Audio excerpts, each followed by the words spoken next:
બરાબર 10 ને 82 છે. હવે 10 ને 50 ઉપર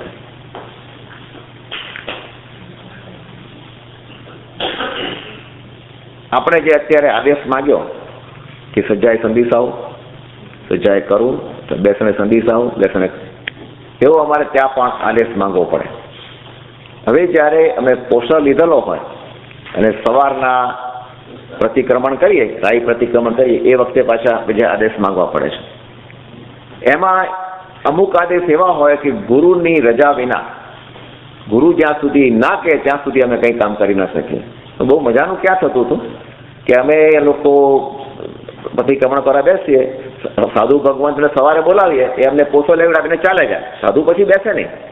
એમાં અમારી ક્રિયા બધું કરીએ અને પછી જ્યારે ખમાસુર દઈ અને એક આદેશ એવો આવે છે કે ઉપધી મુહપત્તિ પડી લેવું, ઉપધી મુહપત્તિ પડી લેવું, એવો એક આદેશ આવે છે.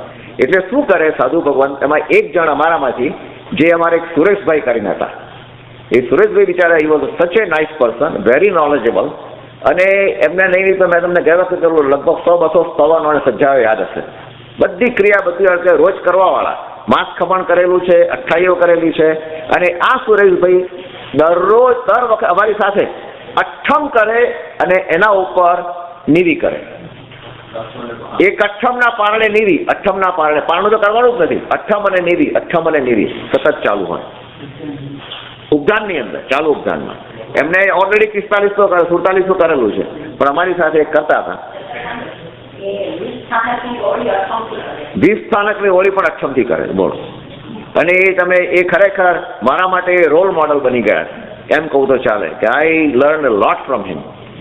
અને એ પોતે એ તમે જુઓ તો બિલકુલ શ્રીમદ રાજચંદ્ર જેવા લાગે, મહાત્મા ગાંધી જેવા, પણ સચ એ નાઇસ પર્સન. એ ત્યાં આગળ એ અમારી પાછળ સૌથી છેલ્લે બેસે. એટલે એક બે વખત મને થયું કે તમે છેલ્લે કેમ બેસો છો? પછી મને ખબર પડી કે છેલ્લે કેમ બેસે છે. કારણ કે મારા સાહેબ બહાર હોય એમના સ્થાનમાં, અને એમને આ કહેવું પડે, એટલે એ બધું જ કરાવડાવે એમને ક્રિયા. એટલે ઉપધી મુપત્તિ પડી લેવું. હવે કેવી રીતે બોલતા હતા હું તમને એ અવાજથી તમને, એટલે એમના અવાજથી નહીં પણ એટલા અવાજથી એમને સંભળાવું છું. જ્યારે આવે એટલે પહેલાં શું કરે, અમારે જ્યારે 5 વસ્તુનું પરિલેહન કરવાનું હોય તો જે ખેસનું પરિલેહન કરવાનું હોય એ એક વડીલનો ખેસ એક જણે પરિલેહન કરવું પડે, પહેલું એ કરવાનું. એટલે અમારા ભાઈઓમાંથી લકીલી મહેશભાઈ વડીલ હતા, એટલે મહેશભાઈનો ખેસ વારાફરતી કોકને પરિલેહન કરવા માટે મળે, એ બધું બરાબર પરિલેહન કરીને ત્યાં મૂકી દે, પછી અમારે ક્રિયા ચાલુ કરવાની. આ બધું ચાલુ. અને પછી ઉપધી મુપત્તિ પડી લેવો એવો આદેશ માંગે. તો સુરેશભાઈ પાછળ બેઠા છે, અમે લોકો આગળ બેઠા છે. એટલે સુરેશભાઈ બોલે ઉપધી મુપત્તિ પડી લેવું, ત્યાં સુધી મારા સાથે સાંભળ્યું કદાચ ન પણ હોય, ના હોય એટલે સુરેશભાઈનો અવાજ ડબલ વોલ્યુમ જાય, ઉપધી મુપત્તિ પડી લેવું. 2 વાર 3 વાર આવી રીતના બોલે ત્યારે પડી લે, સામેથી મારા સાહેબનો અવાજ આવે, એ પડી લે અમને સંભળાય ત્યારે અમારે પડી લેવાનું. ત્યાં સુધી અમારે આમ જ ઊભા હોય. પછી પાછો ફરીથી આવે કે ઉપધી સંદીસાવું, ઉપધી સંદીસાવું પોટેથી બોલે. એ મારા સાહેબ પાછા એ તો ચાલતા હોય, ફરતા હોય, કે એમની ક્રિયા કરતા હોય, અને આ બધું વચ્ચે વોલ પણ હોય એટલે કદાચ સંભળાય. પાછા જે સંદીસાય, કરે હ, ખાય, આ બધા શબ્દો અવારનવાર અમને સાંભળવા મળે. આ તો તમને એક સેમ્પલ આપી છે, પણ આ રીતના મોટેથી અવાજ કરવો પડે, એમની પાસેથી આદેશ લેવો પડે. એકવાર એવું બન્યું એ મારા સાહેબ એક દૂર નીકળી ગયા કોઈ કારણસર, અને આ તો બોલે જ રાખે છે આગળ. 1 વાર 2 વાર 3 વાર. પછી અમારી જોડે એક 10 વર્ષનો છોકરો હતો, એનું નામ સાહિલ હતો ને, અરવિંદ સાહિલ. એ સાહિલ અકળાઈ ગયો, એને તો જે કિસ્સો પાડી છે ત્યાં આગળ, અને એ હતો મારાથી આગળની બાજુ.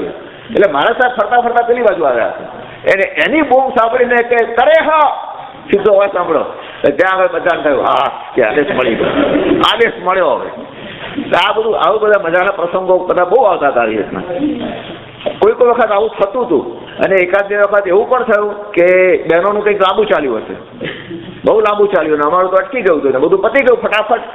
જેવું પત્યું અમારે કરવું શું, એટલે પછી કહે કે કોઈ સજ્જા ગાઓ, કોઈ આ ગાઓ. એટલે એક જણા તો રાગડા તાણીને મોટેથી સજા કરવા માંડી.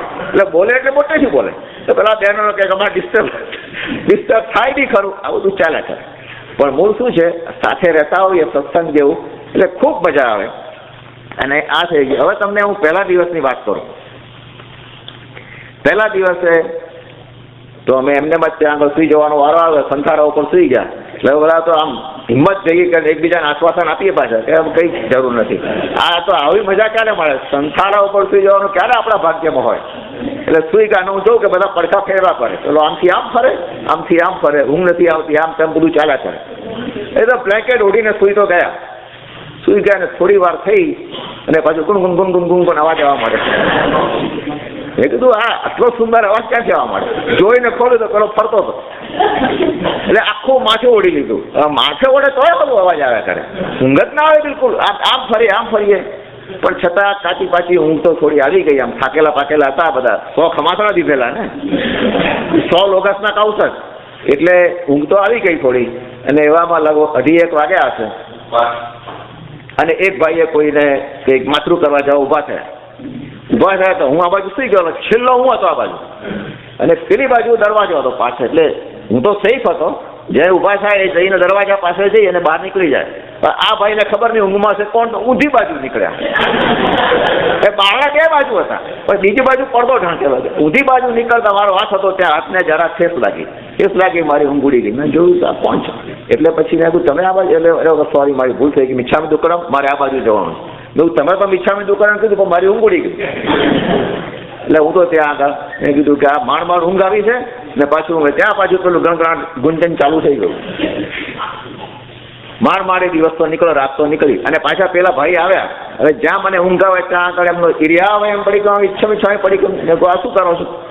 બહાર જોયું તો એમને પાછી ક્રિયા મને યાદ આવી કે બાથરૂમ જઈને આવે, બધા કપડાં બદલવાના, કપડાં પેલા પહેરવાના અને બધું કરી અને ભગવાન તો હતા ત્યાં આગળ. અને ત્યાં આગળ ઈચ્છાની ખમાસણું કરવાનું, એરિયા હોય અનસ્થ બધું કરી, લોગસ બોલવાનું, ગમણે કરવાનું, પાછા કપડાં બદલીને પછી સુઈ જવાનું. આ બધું અમારે જ્યારે બી જાઓ ત્યારે કરવું પડે, દિવસે કે રાત્રે. એટલે પછી ઊંઘ તો માંડ ઊંઘાય. સવારના ઉઠ્યા અને અમે માતૃ કરવા જઈએ પહેલા અમે 4 જણા કીધું કે આપણે કોન્ફરન્સ કરીએ. એટલે અમે અમેરિકાવાળા 4 ભેગા થયા ત્યાં આગળ. કોન્ફરન્સથી ટેવાઈ ગયા છીએ અહીંયા આગળ. રશ્મિભાઈ બહુ કોન્ફરન્સ કરાવડાવે. એ કોન્ફરન્સથી એવા ટેવાઈ ગયા છે ત્યાં આગળ અમે 4 જણા બેસી, સારું આ તો બહુ આકરું લાગે છે. બોલો અરવિંદ ભંડારી કે આ તો વાતો સાચી છે, આખી રાત ઊંઘ આવી. પેલો કે મને ઊંઘ નથી આવી. મેં કીધું મને, એટલે પછી અરવિંદ કહે કે રોજ ચિંતા ના કર. અરવિંદ એક છે ઉદારતા બહુ છે, એટલે મને કે ચિંતા ના કરો, આજે 4 મચ્છરદાની મંગાવી લઉં છું. મચ્છરદાની આજે કરી જ દઉં છું, કે ચાલે જ નહીં. અને બધું લેડીઝમાં બધાને આપી દીધું. લેડીઝમાં બધાને એ જ હાલત હતી. એટલે એ લોકોને પણ મચ્છરદાની, અને બીજા બધાને તો એ લોકો અમે તો ટેવાઈ ગયા છે, અમને ચિંતા નથી. એ 4 મચ્છરદાની અમારે આવી ગઈ, બરાબર બંધાઈ ગઈ અને બધું જોઈ લીધું કે મચ્છરદાનીમાં કેવી રીતે લપાઈ જવાય. અને બીજે દિવસે રાત પડી એટલે થયું કે હવે જરા સેફ છીએ આપણે, વાંધો નથી. એટલે અમે પાછા મચ્છરદાનીમાં સુઈ ગયા ત્યાં આગળ અંદર બંધ કરીને. અને હવે બંધ કરીને સુઈ જવામાં કેવી રીતે, મેં તો નક્કી કર્યું કે ગઈકાલનો એવો સરસ અનુભવ થયો છે એટલે બરાબર આમ કર્યું. તો પણ પાછું મચ્છરદાની એવી હતી કે પેલા પાલનપુર ધર્મશાળા તમને ખ્યાલ છે ને કે એમાં શું હોય કે બેડની નીચે ખોસી દેવાય. આ તો બધી આમ ઝૂલ લટકતી હોય 4 બાજુ. એટલે પાછો, અને મચ્છરનું શરીર તો એટલું મોટું છે ને કે એને જલ્દી ઘૂસી જવા મળે, એટલે આવી તો શકે પાછો. એટલે એમાં પાછું એકાદું આવી પણ ગયું અંદર, એ પાછું ખોલીને જરાક સરખું કર્યું, ભાઈ તું જા હવે મને ઊંઘવા દે. અને પાછું બધું કરી અને હવે અમે ટ્રીક શોધી કાઢી કેવી રીતે સુઈ જવું.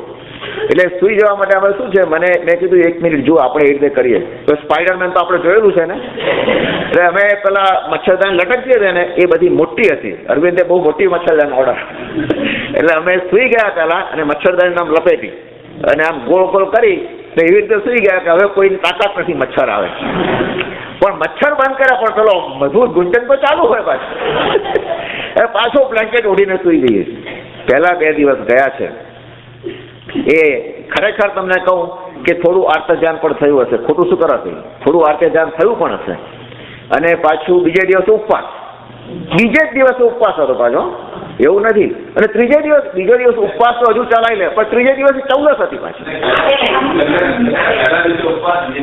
હા, પહેલા દિવસે આ ઉપવાસ, એટલે પહેલા દિવસે, બીજો દિવસ એટલે 18 વાડાના બીજા દિવસ. મારો કહેવાનો મતલબ એ હતો, એટલે પહેલો જ ઉપવાસ કરવાનો, પહેલો જ ઉપવાસ. અને એના પછી આયંબિલ તરફ 14 હતી, એટલે કે આયંબિલ આવતું. એટલે થયું કે હવે 18 વાળાની જે મીઠાઈ ખાધી છે હવે આપણે ફરી મળવાની નથી, કઈ નહીં ચાલો જે હશે. એટલે ઉપવાસ તો કર્યો અને પછી આયંબિલ કરવા બેઠા. આ બિલ પણ સારું હતું, જમવાનું બધું બહુ સરસ હતું, એ બધું કર્યું. અત્યાર સુધી અમારું ધ્યાન બધું શું ખાવાનું શું પીવાનું એના ઉપર. હવે એ બધું કર્યું. ત્રીજા દિવસે પાછો ઉપવાસ. 3 દિવસ તો અમે જે કાઢ્યા છે બધું સરસ રીતે કાઢ્યા આમ તો. એ 3 દિવસ તો પસાર થઈ ગયા. પછી હવે ચોથા દિવસ પછી જરાક અમે સેટલ થયા. આ તો શું છે તમને ખ્યાલ છે, આપણે જયારે ટ્રેનમાં ગયા હોઈએ ને, પેલા તો જયારે ડબ્બામાં ચડીએ તો ધમાધમ કરતા હોઈએ, પેલા ને આમ ખસો, ભીડ સખત હોય અને માંડ ઉભા રહેવાની જગ્યા મળી હોય અને સામાન ગમે ત્યાં મૂક્યો હોય ગોઠવાઈ ગયા. અને એ વખતે તો મનમાં થોડું આર્ત ધ્યાન હોય. જ્યાં 2-3 સ્ટેશન પસાર થાય એ પછી બધા એડજસ્ટ થતા જાય છે. પછી બોલો જગા કરી આપે, બીજો જગા કરે, ક્યાંથી આવે છો, ક્યાં જવાનો છો, ફેરીઓ આવતો હોય, પેલો કોઈ ગાવાવાળો આવતો હોય, કોઈ આવતું હોય, તે આવતું હોય, અને એ રીતે પછી જર્ની બહુ આનંદ થાય. એટલે પછી ઊંઘ આવે તો આવી જાય. ટ્રેનનો અવાજ હોય, પેલા વાતાવરણનો અવાજ હોય તો આપણા બધાનો અનુભવ છે, ઊંઘ આવી જાય છે. એમ 4 દિવસ ગયા પછી અમે એવા સરસ સેટલ થઈ ગયા ને ખરેખર તમને કહું છું, પછી અમારી ફરિયાદો ઓછી થઈ ગઈ ને પછી અમે જ્યારે ગોષ્ઠી કરી રહ્યા કે સારું આ ખરેખર મજા આવે છે. પણ જ્યારે શારીરિક તકલીફ તો છે જ, એ તો છે. કારણ કે એ અનુભવ અમને ક્યારે થયો કે જ્યારે આયંબિલ ઉપર ઉપવાસ કર્યો અને ઉપવાસ ઉપર નીવી. હવે ઉપવાસ ઉપર નીવી એ દિવસે પાછું પૂરણપૂરી હતી કે કંઈક જમવાનું બધું સરસ હતું, બધાએ ખાધું પેટ ભરીને. ખાધું તો ખરું, અને ખાધા પછી પાણી પીધું. પાણી તરસ લાગે એટલે પાણી તો પીવું જ પડે. પાણી પીને આવીને પછી અમે તરત જ કહીએ કે બધાનું પહેલા કે આપણે ઠલ્લે જઈ આવીએ. બસ કપડા ચાલુ, એક પછી એક કપડા બદલીને ભાગવું જ પડે. એ આવ્યા નથી, 1-2 કલાક થયા પાછું પાણી પીધું એટલે પાછું તરત દોડવું પડે. આ સારું થાય છે શું? આપણે વધારે ખાધું, સમજણ વગર ખાધું. આપણે અમેરિકામાં આટલા ટેવાઈ ગયેલા, બધી બહુ અમે લોકો ગોષ્ઠી કરીએ અને બધું નિરાકરણ કરીએ. કાલથી આ નહીં ખાવું, આ નહીં ખાવું, તું આ છોડ. અમે બધા એકબીજાને સલાહ આપીએ, પાછા બધા એકબીજાના એડવાઇઝર. ત્યારે આ ખાધું એટલે જવું પડે છે, પેલો મેં કીધું મેં નથી ખાધું તો આ ખાધું એટલે દોડવું પડે. એ બધા પ્રયોગો કર્યા. પછી પાછી નીવી આવી અને અમે મીઠાઈઓ બધી બંધ થઈ ગઈ. બધી મીઠાઈ બંધ, ઘી બંધ. પેલા પુરેશવા પ્રેમથી આવે તો બીજું અમે અમેરિકા વાળા છીએ, અમારે પાછું પહોંચવાનું છે ત્યાં. મહેરબાની કરો અમારા ઉપર, તમે બહુ પ્રેમથી જમાડો છો પણ અમારે મીઠાઈ નથી ખાવી, અમારે ઘી નથી ખાવું, દૂધ નથી, કશું જ નથી કરવું. અમને તમે રોટલી દાળમાં શાંતિથી જમાડો.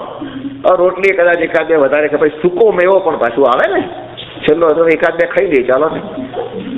એ ખાધા પછી હજુ તો અમે થાળી વાળતો જોઈએ છે ત્યાં અમારા મહેશભાઈ કે તમે બેસો, હું જઈને આવું છું. એ ચાલુ થઈ ગયું પાછું. આ થાળી વાળતો અહીંયા જ પડ્યા છે, હું જ સાફ કરીશ કે છે, તમે ચિંતા ના કર. એમનું ચાલ્યું એટલે પાછું તરત અમારા બાજુ કોઈ બીજાનું ઉઠવું પડ્યું. એ પાછું થયું એટલે મેં કીધું તમે બધા હું રહી ગયો છું. ચાલુ થઈ ગયું. આ તો ખરેખર એ 5-6 દિવસો મહારાજ સાહેબને ખબર પડી અને મહારાજ સાહેબ બહુ ઉદાર હતા. મહારાજ સાહેબ શું કરે, જો તમને વિધિ કહું, જ્યારે અમે જમવા માટે બધા ભેગા છીએ નીવી માટે, તો અમારે પહેલા કહેવાનું જયણા મંગલ. બરાબર ને? જયણા મંગલનો અર્થ શું થયો કે જયણા એ જ મંગલ છે. આ ઉપધાનની અંદર તમે જમો છો, તમે અત્યારે નીવી કરવા આવો છો, જમવા બેઠા છો, પણ જયણા એ મંગલ છે, ધ્યાન રાખજો. જયણા એટલે જાગૃતિપૂર્વક ભોજન લેજો. જાગૃતિપૂર્વક હોય એના કરતા ઉણોદરી રાખીને ભોજન લેજો. એ આચાર્ય ભગવાન આટા મારે પોતે અને જુએ દરેકની પાસે, અમારી પાસે આવીને કે બરાબર બેઠો, કંઈ આનંદતા કંઈ જોઈએ છે, આ છે તે છે, બધું જ કરે અને સૂચનાઓ પણ આપે. આ બધું કર્યા પછી અમે તો ટેવાઈ ગયા. છેલ્લે પછી અમે કીધું કે સાહેબ હવે પેલો દવાનો થાળો મોકલાવો ને આ બાજુ. એક મહારાજ સાહેબ, રમ્યા મહારાજ સાહેબ છે એમનું નામ, એ પોતે થાળી લઈ અને અણાહારી દવાઓ રાખતા હતા.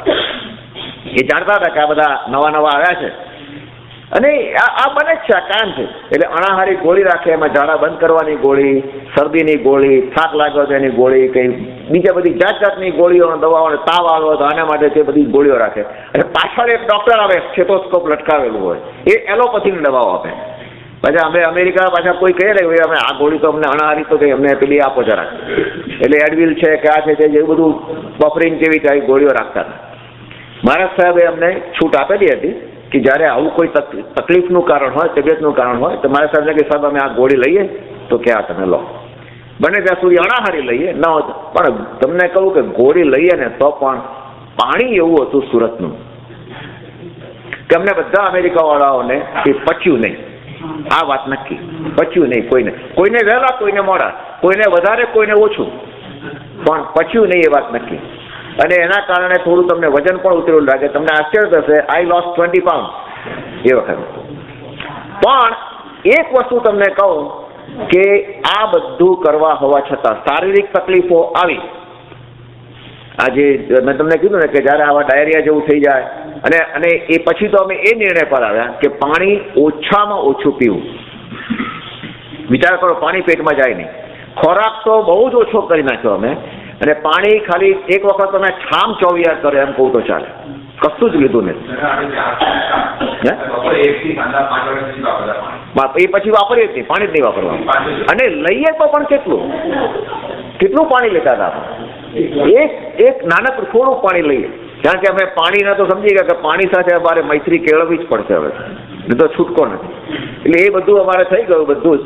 પણ અહીંયા મારો કહેવાનો પાવર એ છે કે આ બધું કર્યા પછી પણ, આટલું હોવા છતાં પણ એક વસ્તુ અમને એટલી સ્પર્શી ગઈ હતી કે જેમ 16 ઓગસ્ટ અમે ગણતા જઈએ, પહેલા 3-4 દિવસ તો જાણે કૃત્રિમતા લાગતી હતી, અને આ લાગશે જ, કારણ કે આપણે આ બધું કરવું પડે છે એવું લાગતું. પછી જ્યારે અમે 16 ઓગસ્ટ ગણીએ, I tell you, it was really a very very very nice experience. એ જ્યારે અમને 16 ઓગસ્ટ ગણવાની પદ્ધતિ પણ મારા સાહેબે સમજાવેલી કે 4 પ્રતિમા જે હતા ધાતુના, એના 13 અંગ હોય. આમ તો 9 અંગે પૂજા કરીએ, પણ 2 એક્સ્ટ્રા ગણો, 2 હાથ ને 2 પગના જે આપણે કરીએ છીએ ને, એ તમે જ્યારે તિલક કરો છો ત્યારે 13 થાય છે. એટલે કુલ 13 થાય. એ 13 ચોખ્ખું 52, અને બીજી વાર 52 કરો અને છેલ્લા 4 બાદ કરી નાખો. એમ કરીને 16 ઓગસ્ટ એક ઉપર એક લોગસ ગણવાનો. એ અમે લોગસ ગણતી વખતે જે આનંદ હતો અંદરનો, ખરેખર તમને કહું કે એ અનુભૂતિ વર્ણવી મુશ્કેલ છે. એ પછી જ્યારે અમે 100 ખમાસણા દઈએ, ત્યારે 100 ખમાસણા દેતી વખતે જે ક્રમે થાક ઓછો લાગતો ગયો. અને એ 100 અમે 3 તબક્કામાં લીધા હતા. પહેલા 35, પછી મહારાજ સાહેબ એ જે આ 19 વર્ષના મહારાજ હતા, જિગ્નેશ મહારાજ, એ વોઝ બહુ મજાના માણસ હતા. અને એ મહારાજ સાહેબ પણ પછી કોઈ જોક પણ કે અમને, નાના ટૂચકાઓ કે, નિર્દોષ ટૂચકાઓ કે, કોઈ વાત કરે, કોઈ એકાદ સજ્જાય બોલે, આવું બધું રોજ ચાલતું. અને ત્રીજી વખતે, જ્યારે 35 પતી જાય, છેલ્લા 30 બાકી રહે, એ વખતે ઋષિમંડળ સ્તોત્ર બોલે. અને એટલે અમને બ્રેક મળી જાય 2-3 મિનિટ. પણ એક ખમાસના લેતી વખતે પણ સામૂહિક રીતે એક છૂપો આનંદ હતો. શારીરિક તકલીફ હતી, એમ નથી કહેતો કે સરળ હતું, ઘણું કાકરું લાગતું હતું. કેટલાક તો નડતા પણ લઈ શકતા ઉભા, પણ અમે લોકો અમેરિકાવાળા તો બધા ખરેખર લેતા હતા, એમ કહું તો ચાલે. 90% તો અમે લેતા હતા, બધા લીધા હતા. અને એ ખમાસણા પતી જાય પછી જ્યારે નવતારવાળી ગણીએ, ત્યારે એ ગણતી વખતે પણ એક તલબદ્ધતા, એક તાલ આખો ગોઠવાઈ ગયો ગણવામાં પણ. એટલી શાંતિ. દેરાસરમાં જઈને મારે સિદ્ધચક્ર પૂજન હું સનદ નહીં કરતા, પણ પાછા જઈને નતાળવાળી તો અમે ચાલુ જ રાખતા. અને જેને જ્યાં આગળ અલગ લાગે ત્યાં બેસે, અને વચ્ચેનો 1-8 કલાક એવો આવે કે જ્યાં આગળ અમે લોકો બધા થોડી ગોષ્ઠી કરીએ, બધા ભેગા થઈએ. પછી ધીમે ધીમે પરિચય થયો બીજા આજુબાજુના માણસોનો, અને એ રીતે પરિચય થોડો વધતો ગયો. રાત્રે પાછા પ્રતિક્રમણ કરીએ ત્યારે બહુ આનંદ આવે, ખૂબ આનંદ આવે પ્રતિક્રમણ કરીએ ત્યારે. અને એ રીતે આખું થઈ ગયું. વચ્ચે એનાઉન્સમેન્ટો આવે, વ્યાખ્યાન પતી જાય એટલે ટ્રસ્ટી આવે, ટ્રસ્ટી પોતે એનાઉન્સમેન્ટ કરે કે આમ કરવાનું છે, તેમ કરવાનું. બપોરનો ટાઈમ લગભગ 2 થી 4નો ટાઈમ થોડો ડલ પીરિયડ હતો. ડલ પીરિયડ એટલે તમે નકારવાળી ગણો, કાં તો તમે આરામ કરો, પણ ઊંઘવાનું નહીં.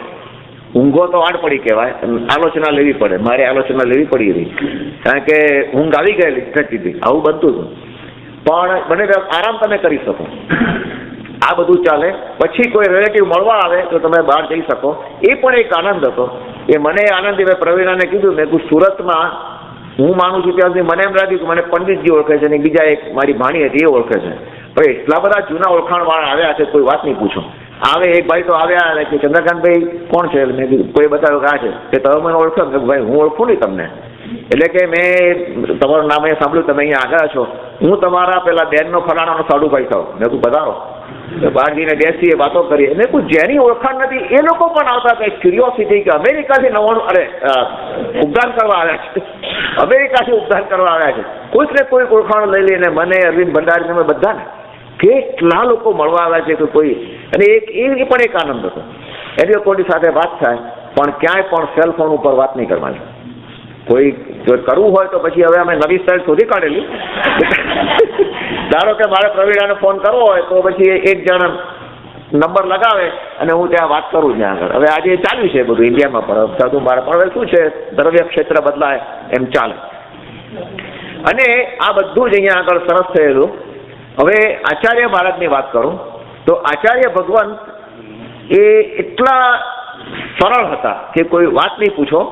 એ અમને બધું જ આગળ સલાહ આપે, અમને સાંત્વન આપે, બધું જ કહે. અને પછી અમારી સાથે પ્રતિક્રમણ પણ કરતા હતા.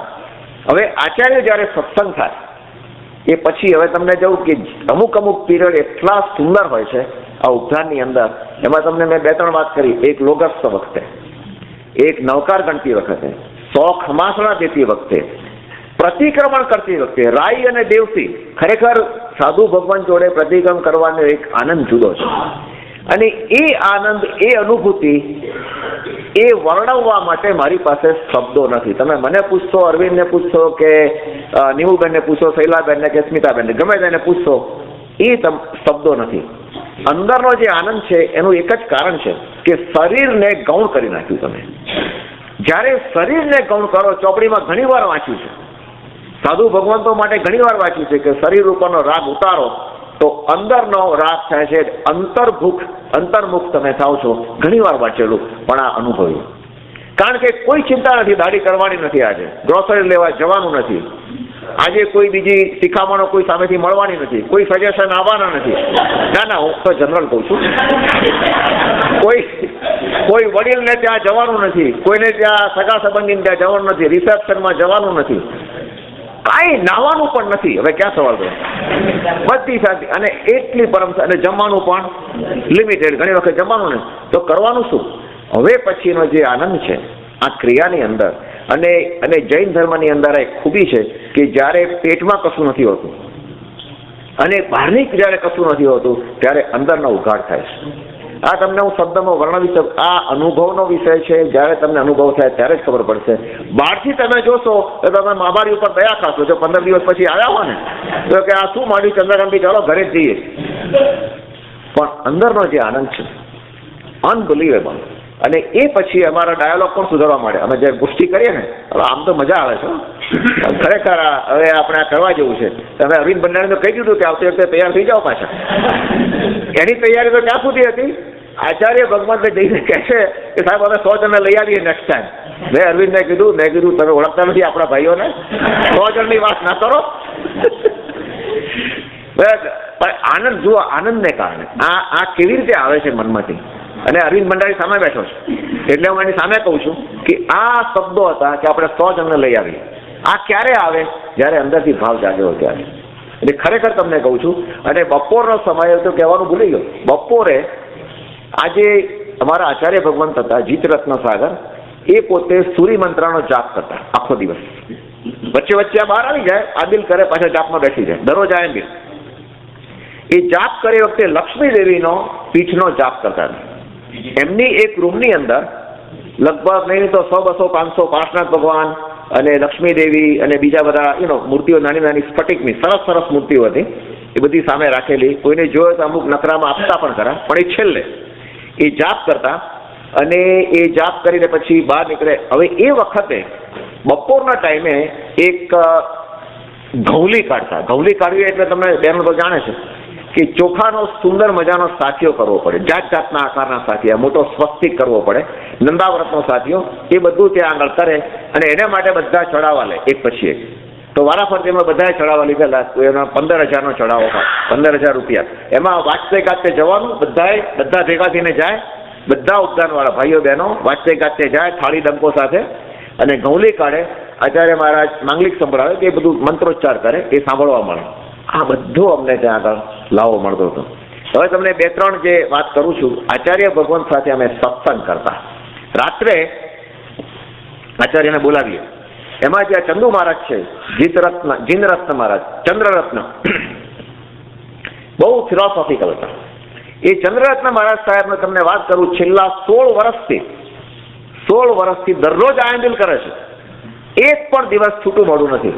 અને આયંબિલ કરે છે બપોરે 3, 3:30 વાગે. અમને બધાને જમાડ્યા પછી 2 જ વસ્તુઓનું, દાળ ને ઢોકળી કે ઢોકળી ને દાળ ને શાક, બીજું કંઈ જ નહીં લેવાનું. રોટલી ને દાળ, બીજું કંઈ જ નહીં. 2 વસ્તુથી લગભગ એમના, હું ધારું છું 10,000 આદિલ પૂરા થવા આવ્યા છે અત્યાર સુધી. અને આપણા કરતા વધારે શક્તિશાળી. અને એમનો અવાજ એટલો પાડી કે અહીંથી બોલું તો છેક આના પાર્કિંગ લોટના છેડા સુધી સંભળાય. અને હું સાચું કહું છું, પૂછો, એટલો મોટો અવાજ બંને મહારાજ સાહેબનો. એને વ્યાખ્યાન કે બધી વાતો કરે. એમની સાથે અમે સત્સંગ કરીએ અને એમના સત્સંગમાં બોલાવીએ અમે એમને કે સાહેબ ચાલો તમે, અમારે વાત કરવી છે. એટલે શરૂમાં તો એમને થયું કે આ લોકો બધા શું પ્રશ્નો પૂછો, એનું સાહેબ થોડા પ્રશ્નોત્તરી કરીએ. ઇનિશિયેટિવ અમે લોકોએ લીધો. એ આવ્યા મહારાજ સાહેબ, બેઠા અમારી સાથે, બેસે અને પછી અમે લોકો શરૂમાં તો ખાવા પીવાના સવાલ આવે, આ ખવાય ના ખવાય આમ. પછી ધીમે ધીમે અમે લોકોએ બધાએ તત્વજ્ઞાનના પ્રશ્નો પૂછવા માંડ્યા. 14 ગુણ સ્થાનકના છે, પછી પેલા આ શ્રાવકના વ્રતોના છે, ધ્યાનના ઉપરના છે, આ બધા પ્રશ્નો પૂછ્યા. એટલે મહારાજ સાહેબ બહુ વિચાર, પછી એમને થયું કે આ બધા તો બધા અમેરિકાવાળા બધા લાગે છે, બધા ભણેલા ગણેલા બધા એ રીતે. અને બહુ સરસ રીતે અમને જવાબ પણ એ લોકો આપ્યા. મને એમને પણ ગમ્યું, અમને પણ ગમ્યું. પછી એક દિવસ એવો આવ્યો કે અમે મોટા મહારાજને બોલાયા કે સાહેબ તમે આટલા વખતનો દીક્ષા પર્યાય છે, તમારા અનુભવો અમને કહો. તમને શું અનુભવ, તમારો વર્સ્ટ અનુભવ શું થયો અને સારામાં સારો અનુભવ શું થયો એ અમને કહો. એ પછી એમણે એમના અનુભવો કીધા. એમાં એક અનુભવ જે અમને કીધો છે, જે મને ખરેખર સ્પર્શી ગયો, એ અનુભવ હું તમને કહું છું. એમણે કીધું કે વર્ષો પહેલા દીક્ષા પર્યાય હતો સાધુ અવસ્થામાં, એ એક ગામમાં ગયેલા. ત્યાં રાતવાસો હતો અને પ્રકાશ તો બહુ જ આછો, પ્રકાશ તો હોય જ નહીં, સાધુ ભગવાનને જોઈએ પણ નહીં. પણ જ્યારે છલ્લે માત્રે બહાર જવું પડે ત્યારે એમને જરાક આછો પ્રકાશ હોય તો તેમ તો પૂરા અથડાય નહીં. એક વખત મારે આ રીતે માથું કરવા જવાનું હતું, મહારાજ સાહેબ કહે છે, અને કે હું બહાર નીકળ્યો અને આમ જંગલ જેવું, એટલે એવો રસ્તો હતો અને ત્યાં બાજુમાં એક મકાન, ત્યાં અમને ઉતારો આપેલો કે ઉપાશ્રય જેવું નહીં. અને કે બહાર નીકળ્યો અને એ સડક ઉપર ત્યાં આગળ મેં જોયું કે કોઈક વસ્તુ હાલે ચાલે છે. એટલે એવું કહે છે, હું આછા અજવાળામાં જોઈ રહ્યો કે હાલે ચાલે છે શું. પછી એમ થયું કે હાલતું ચાલતું કદાચ જાનવર કોઈ હશે તો નીકળી જશે. પણ જોયું તો ના, એ નીકળતું નહોતું. આમ ઊંચું થાય નીચું થાય, ઊંચું થાય નીચું થાય. એટલે કહે છે કે મને વિચાર આવ્યો કે આ છે શું, આ કોઈ છે તો કોઈ જીવંત વસ્તુ. કે રાવ થોડી વાર રાજુ, થોડો વધારે ખરાબ પ્રકાશ થયો ત્યારે એમને ખબર પડી કે સડક ઉપર કાચો પેલો ડાંબર પથરાતો હતો. ડાંબર, લિક્વિડ ડાંબર હોય ને, એ લિક્વિડ ડાંબર નાખેલો. અને એક સર્પ, એક સાપ ત્યાંથી આવ્યો હશે અને એનું પેટ ત્યાં પેલાની જોડે ચીટકી ગયું. એટલે એ સાપનું મોઢું જરાક છૂટું હતું, એટલે એ બિચારો આમ ઊંચું થવા માંડે, બહાર નીકળવા માંડે. જેમ બહાર નીકળવા માંડે પેલો ચીટકાતો જાય, એ નીકળી શક્યો નહીં. મહારાજ સાહેબ કહે છે આ તો સાલું મને થઈ ગયું કે આ શું. એટલે કહે છે કે હું તો તરત નવકાર ગણવા માંડ્યો. પણ પછી પેલો એટલા ફાંફા મારે, આમથી આમ આમથી આમ આમથી આમ પણ નીકળી. મહારાજ સાહેબ કહે છે હવે મને ટ્રાય કરવા દે. તો એમ કહે છે કે મેં એક ચરલાની દાંડીથી આમ આમ જરાક ટ્રાય કર્યો લેવાનો, પણ એ વધારે ફૂંફાણા મારવા મળે. એટલે કે હું પણ ગભરાયો. મહારાજ સાહેબ કહે છે હું ગભરાયો કે કદાચ કંઈક જો છૂટી જશે અને ડંખ લેશે કામ તેમ. અને બીજો એમને વિકલ્પ એ આવ્યો કે હવે જરાક મોટી લાકડી લઉં. અને એ દંડાસન જો મોટી લાકડીથી કરવા ગયા તો એમને થયું કે આને પેટે વાગી જશે તો, આને ઈજા થશે તો. જો વિચાર કરો એમના મગજમાં કેટલા વિચારો આવ્યા હોય કે એને મરી ના જવો જોઈએ અને એને બચાવવો જોઈએ. પછી તો કે હવે મારાથી રહેવાયું નહીં. એમણે 2-3 માણસોને બોલાયા કે હવે તમે લોકો જાઓ, ગામમાંથી કોઈને બોલાવી લાવો. અને એ લોકો બધું આવીને સર્પને બહાર કાઢો ગમે તેમ કહીને. એ કે મેં નવકાર મંત્ર ચાલુ રાખ્યા. એમણે પેલા ચંદુ મહારાજને ઉઠાડ્યા, બધા ભેગા સાધુ ભગવાનનો નવકાર મંત્ર ચાલુ રાખ્યા. અને પેલા લોકો ગામવાળા કંઈક 2-3 સાધનો લઈને આવ્યા, લાકડી વગેરે કે ચીપીઓ ગમે તે લઈને આવ્યા અને એ બધું કાઢવા ટ્રાય કરો. એટલે મારા સાહેબ કહ્યું ઉભા રહો, જરા પણ ઈજા ના થવી જોઈએ. કાઢીને એને મારી નથી નાખવાનું, એને ગમે તેમ કરીને છોડાવવાનું. બહુ પ્રયત્નો કર્યા પણ નીકળે નહીં. અને પેલો સાપ ફૂફાડા મારતો, ધીમે ધીમે ધીમે એના ફૂફાડા બંધ થઈ ગયા. એ શાંત થઈ ગયો.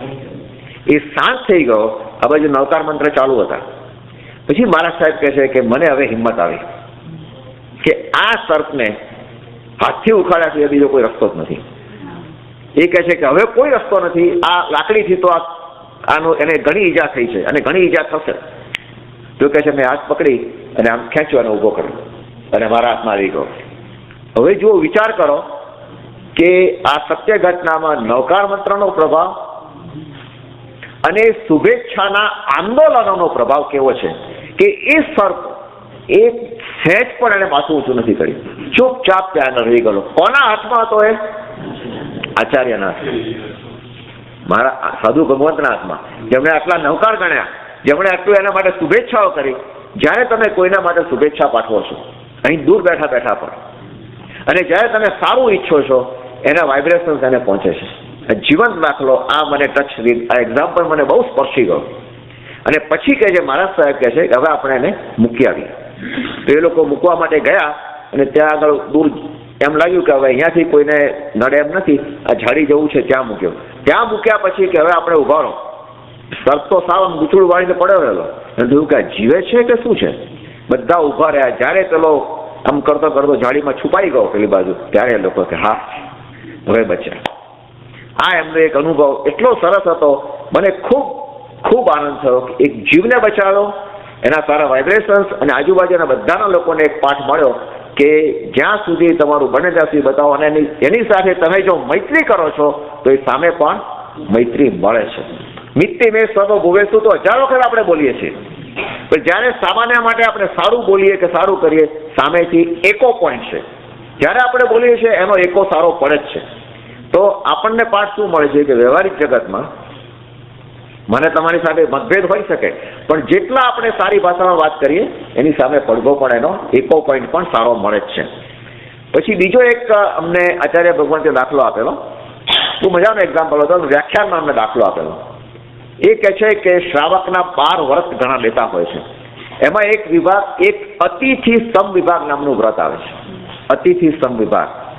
તો કે એ વ્રતમાં શું હોય કે શ્રાવક હોય એ આગલા દિવસે રાતના જઈને કહી આવે મારા સાહેબને કે સાહેબ કાલે મારે ત્યાં ગોચરી માટે પધારજો. હવે શ્રાવકને જે વસ્તુ બનાવી બનાવે, મહારાજ સાહેબ જેટલું કે 2 કે 3 વસ્તુ એટલી જ ગોચરી એ વોરે અને એટલું જ પેલા એ વાપરવાનું. એ સિવાય બાકીનું બધું પેલાથી અડાય નહીં. કોનાથી ના અડાય? જેણે વ્રત કર્યું છે એને, એકાસુનું 82 કે કર્યું હોય એનાથી કંઈ થાય નહીં. પણ આ જે ભાઈ હતા એને મહારાજ સાહેબ જોડે આમ સત્સંગ સારો થયેલો હતો, એટલે ભાવ સારો હતો મહારાજ સાહેબ પ્રત્યે. મહારાજ સાહેબ પણ એને ઓળખતા હતા કે થોડો આખા બોલો છે પણ આમ સારો માણસ છે. એટલે કે સાહેબ મારે ત્યાં પધારજો. તો કહીશું બીજે દિવસે એને ત્યાં ગાઓ. અને કે એનો ભાવ એટલો બધો હતો, એને એટલી બધી વસ્તુઓ બનાવી હતી, ખૂબ વસ્તુઓ બનાવી. પણ મેં કીધું કે જો ભાઈ મને તો આટલી ખબર કે સાહેબ કૃપા કરો, તમે થોડું થોડું મારા ખાતર તમે થોડું થોડું લો. હવે જુઓ, અહીંયા શાસ્ત્રની સાથે ક્યાં સુસંગતતા નથી. શાસ્ત્ર કહે છે ચોપડીમાં લખ્યું છે આટલું લેવાય, હજી વધારે ના લેવાય. મારા સાથે કહું, આચાર્ય ભગવાન કહે છે પેલાનો ભાવ મેં એના મોઢા ઉપર એવો જોયો કે એનો આટલો બધો ભાવ છે, ચાલું થોડું લઉં. અને કહે છે જેટલું બધું બનાવ્યું હતું એમાંથી થોડું એને મેં ભર લીધું. એટલે મને એમ થયું કે આને પણ ખાવાની ઈચ્છા છે, ચોક્કસ છે, પણ આને વરાવવાની પણ એટલી ઈચ્છા છે કે સાહેબ મને આવો લાભ ક્યારે મળશે? તમે જ્યારે આવશો ત્યારે આ વસ્તુ કદાચ બનાવો, તમે આટલું વરો આટલું વરો એમ તેને બધું એને વરાવી દીધું. એટલે મારા સાહેબ જવાની તૈયારી કરતા એટલે બધું જ પાતળું ઢાંકી દીધું. ત્યારે પેલો પછી ભાવથી કહે છે સાહેબ એક વિનંતી છે. કે શું? મારી એક ચીજ વરસો સાહેબ, કારણ કે એ મને બહુ આનંદ થશે તમે જોવાનું. કે શું છે? સાહેબ થોડું તમાકુ વરસો.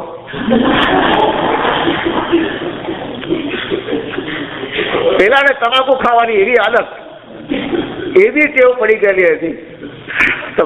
પેલા મારા સાહેબ કહે છે શું કહું, બીજે દાડે બોલાવે કાનપટ્ટી પકડાઈને કમાતું છોડાવડાવ્યું કહે છે. મેં તો જિંદગીમાં છોડાવડાવ્યું, કારણ કે ભગત હતો પાછો આમ તો, પણ બહુ આખા બોલો અને ખેલ દિલ અને એટલો સ્પષ્ટ વક્તા કે આવા પણ કિસ્સાઓ બને છે. અને એ મારા સાહેબ બીજો એક દાખલો અમને આપેલો કે અમે આવી રીતના એક વ્રત લેવાનું હતું, કંઈ આવું હશે, અમે બધા બેઠેલા અને એક ભાઈ એની પાછળ કે હું સંતાઈ ગયેલો, પાછળ ઊભો હતો, એટલે એને ખ્યાલ નહીં. અને એ લોકો આટલા બધા તપસ્વીઓ વ્રત કરે અને બીજે દિવસે પારણું હતું. એ 28 કરી હશે કે 28નું પારણું. એમાં કે એ ભાઈનો છોકરો ત્યાં આગળ આવ્યો અને પેલા ભાઈએ આજુબાજુ જોયું કે ના કોઈ ઊભું તો નથી, કે તારી બાને કહે છે કાલ શીરો બનાવે. મારા સાહેબ પાછળ ઉભા સાંભળે, મારા સાહેબ પાછળ ઉભા સાંભળે. એ કહે છે કે આ બધા ક્વોલિટી લોકો આવે છે અહીંયા આગળ અને અમારે બધા આવા અનુભવો થાય છે. આ બધું થયું. હવે તમને એક બીજી વાત કરું કે જ્યારે મહારાજ સાહેબ જોડે આ એક વખત એવું બન્યું કે અમને ઓછા માણસો હતા અને જગા હતી નહીં પૂરે અને 14 હતી, મોટી 14. મોટી 14ના દિવસે આ જુઓ આચાર્ય ભગવાન તો એ કહે છે કે આપણે પ્રતિક્રમણ બાપુજી મહારાજ પાસે કરીએ. બાપુજી મહારાજ એટલે વડીલ મહારાજ. એ એમને પગની બહુ તકલીફ હતી એટલે એ ચાલવામાં કે બહાર ઉઠીને આવી નતા શકતા. સંસારી પિતા એમના, એટલે એ ત્યાં આગળ સુઈ ગયા હોઈએ. એટલે કે અમે બધા ત્યાં જઈને એમની પાસે જઈએ. એમની પાસે અમે ગયા બધા અને બધા ગોઠવાઈ ગયા અને પ્રતિક્રમણ 14નું શરૂ થયું. હવે અત્યાર સુધીમાં તો અમારામાંથી કોઈ આદેશ માંગ્યો નહોતો. અને આ વાત કરું છું ત્યારે થોડું કદાચ એમ થશે કે આત્મ પ્રશંસા અથવા આત્મ શ્લાઘાનો મને દોષ લાગશે, હું જાણું છું, પણ મને ક્ષમા કરજો. મારો ભાવ એ નથી. મારો ભાવ શું છે, આચાર્ય ભગવંતની સરળતા શું છે એ બતાવવાનું છે. એ બધું થયું એટલે વારંવાર બધા આદેશો માગતા હોય. મને જ્યારે મોટી શાંતિ આવી ત્યારે મેં આદેશ માગ્યો. એટલે પહેલાં તો મારી સામે આમ જોઈ રહ્યા, પહેલી વખત આદેશ માગ્યો છે અમેરિકામાંથી આવવાવાળાએ અને આ રીતે આદેશ માગ્યો. એટલે પછી બીજા પહેલાં સુરેશભાઈ છે દર વખતે બોલે, એટલે સુરેશભાઈએ પણ આદેશ માગ્યો. દર વખતે એ લગભગ બોલતા હોય. મારા સર કહે છે ના, અમને અમેરિકાવાળાને આપો આદેશ કે આટલું એમને બોલવાનો ભાવ છે. મોટી શાંતિને સંભળાવી અને એ પછી આ મહારાજ સાહેબના શબ્દો છે, અરવિંદ ભંડારી સામે બેઠેલા છે. મહારાજ સાહેબના આ શબ્દો હતા, અમેરિકાથી આવનારામાં આજે પહેલી વખત અને કદાચ મારા જીવનની અંદર પહેલી વખત મેં આટલી સરસ રીતે આટલા સ્પષ્ટ ઉચ્ચાર સાથે પહેલી વખત મોટી શાંતિ સાંભળી છે. અરવિંદભાઈ, મારી ભૂલ હોય તો માફ ક્ષમા કરજો. બરાબર છે? આ શબ્દો આચાર્ય ભગવંતના હતા. મારો કહેવાનો મતલબ શું છે, આચાર્ય ભગવંતની સરળતા શું છે હું તમને બતાવવા માંગુ છું. એની સરળતાની વાત કરું છું. અને એ રીતે એ પછી અમે જ્યારે રાય પ્રતિક્રમણ સાંજે પ્રતિક્રમણ કરીએ, બધાના ઉચ્ચારો ઘણા સુધરી ગયા. જે આદેશો લેવા માંડે ને એ બધાના ઉચ્ચારો પણ ધીમે ધીમે સરસ રીતે બોલવા માંડે. જિજ્ઞેશ મહારાજ પણ સરસ રીતે, કારણ કે મારા સાહેબનો તમે બોલો એટલે ગાડી ચાલે આમ, રેલવે એકદમ ફટાફટ બોલવા માંડે, બહુ ફાસ્ટ જાય. પણ અમુક પ્રસંગ હોય એ પણ સરસ રીતે બોલવા માંડે. એક આખું એક જુદો જ માહોલ ઊભો થઈ ગયો. આ તો ઠીક છે, પણ એ પછી જાહેરની અંદર જ્યારે અમે ભાઈઓ બહેનો બધા ભેગા થયેલા, એક મહારાજ સાહેબ જે સાગર સમુદાયના એ મહારાજ સાહેબ છે, એમાં જે એમના વડીલ મહારાજ સાહેબ, એમનો પાલીતાણામાં સ્વર્ગવાસ થયો. એટલે મહારાજ સાહેબે અમને વાત કરી અને કે આપણે એમના ગુણાનું વાત કરીએ. એ ગુણાનું વાત ચાલુ થયા, ગુણાનું વાત કર્યા અને ગુણાનું વાત કર્યા પછી અમુક સ્તુતિ સંભળાવવાની હોય. લગભગ સાધુ ભગવંતને એ એમને આદેશ આપ્યો કે તમે આ બોલો. પાછી મોટી શાંતિ આવી ત્યારે મને એમને સોંપી બધાને. મારો કહેવાનો મતલબ આ સાધુ ભગવાનની સરળતા કેવી છે કે sometimes they go beyond there call, અને એ રીતે અનુમોદનાને આપણને પ્રોત્સાહિત કરે છે. અને પ્રોત્સાહિત કરીને જાહેરમાં આપણને કહે છે કે તમે ઉચ્ચારો શુદ્ધ ઉચ્ચારો, ભલે ઓછું બોલો પણ શુદ્ધ ઉચ્ચારો, ધીમે બોલો, સમય લો પણ ઉચ્ચારો શુદ્ધ રાખો. આ એમનો મેસેજ અમને આગળ આપેલો હતો. અચ્છા, હવે એની સાથે બીજા બે બાળકો હતા. એકનું નામ અભિષેક, બીજાનું નામ શું હતું હું ભૂલી ગયો. ભાવેશ અને અભિષેક, બે નાના બાળકો, બંને દીક્ષા લેવાના છે. એક 4 વર્ષનો અને એક 9 વર્ષનો. આ બંને છોકરાઓ જ્યારે આચાર્ય ભગવાન જુઓ કેટલો પ્રેમ કરે છે, માં કરતા પણ અધિક પ્રેમ એક અપેક્ષાએ કહીએ તો. એ જ્યારે વ્યાખ્યાન આપવા બેસે ત્યારે બે બાળકો વારા પરથી એકાદ જણ આવે ને વળગી પડે એમને. ભાઈ જ્યારે એ કહે કે તું બેસી જા, તો જ્યાં સુધી વ્યાખ્યાન પૂરું ના થાય ત્યાં સુધી ચૂપચાપ બેન્ચ ઉપર બેઠેલો હોય. અને એ જ્યારે આદેશ આપે એ કહે કે તું અત્યારે ગુરુવંદન કરાવ બધાને, તો પેલો 4 વર્ષવાળો બધાને ગુરુવંદન કરાવે. ભાવેશ બધાને ગુરુવંદન કરાવે. પેલો અભિષેક ને કહે તો અભિષેક ગુરુવંદન કરાવે. આપણે બોલે છે ને, આખું ગુરુવંદનની બધી વિધિ સરળતાથી અભૂઠીઓ ખમાવે, બધું જ કરાવે. આ પણ એક જોવાનો આપણને આનંદ એ છે કે કેવા ટ્રેન થયેલા છે છોકરાઓ, કેવા ટ્રેન થયેલા છે.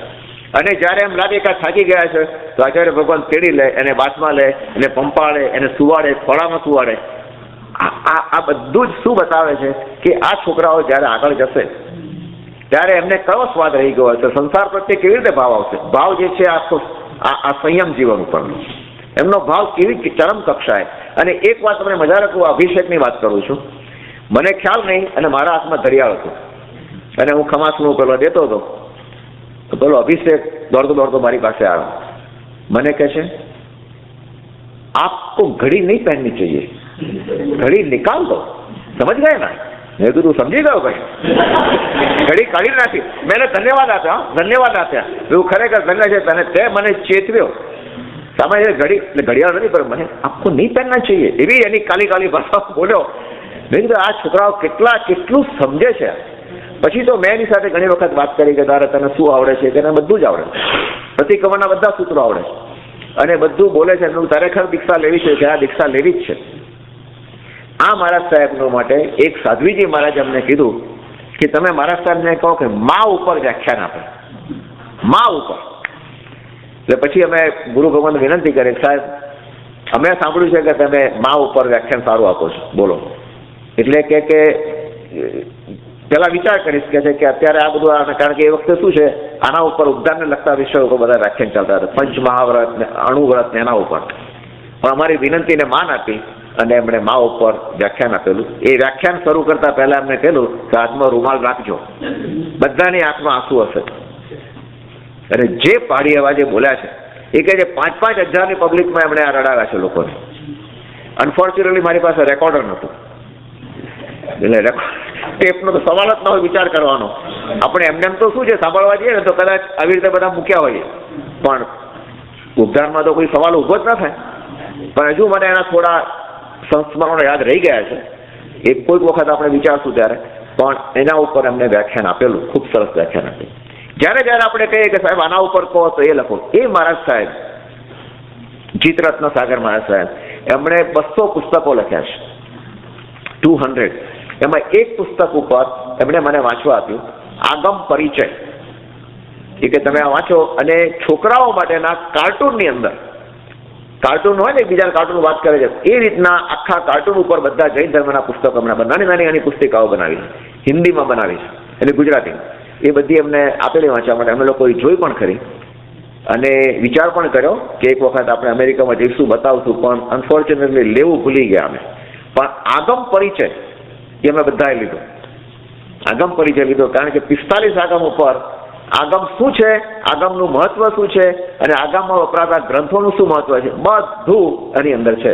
અને એ પુસ્તક મારી પાસે છે, તમારે વાંચવું હોય તો મને કહેજો, હું તમને આપીશ. ઉંદાણુ ચોરીન ભંડારી પાસે બધા લઈ ગયા છે, એક પુસ્તક એક લઈ ગયા છે. હવે પહેલા તો અહીંયા આગળ આ ઉપદાન જે અમે કર્યા, અહીંયા આગળ પ્રશ્ન તમને ને મને થશે કે આ ઉપદાન કરે કોણ, કોણ કરે? પહેલો જવાબ તો શું આવે કે જેને ખરેખર ભાવ હોય કે સંયમ જીવન કેવું છે એ જાણવું હોય એ લોકો ઉપદાન કરે. પણ સત્ય એ નથી, સત્ય એ નથી. અમે અનુભવ, એ તમને અનુભવ કહું છું, સત્ય એ નથી. 99%, 99 તો કદાચ 95% તો ઉપદાન લોકો એ જ કરતા હોય છે જેને ખરેખર ભાવ છે. પણ એવા તમને 100માંથી 8-10 તો એવા કિસ્સા મળે, અને અમારે ત્યાં લગભગ 2-3 આવા કિસ્સા હતા.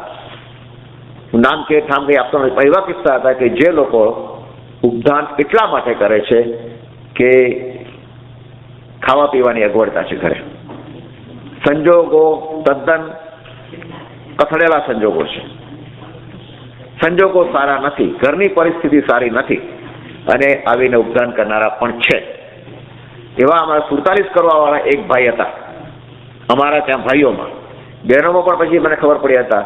47 કરાવવામાં એક ભાઈ હતા, એ ભાઈ તદ્દન શાંત, બધી જ ક્રિયા કરે અમારી સાથે, બધું જ કરે, પણ એમના ચહેરા ઉપર એક ઉદાસીનતા અમે જોયેલી.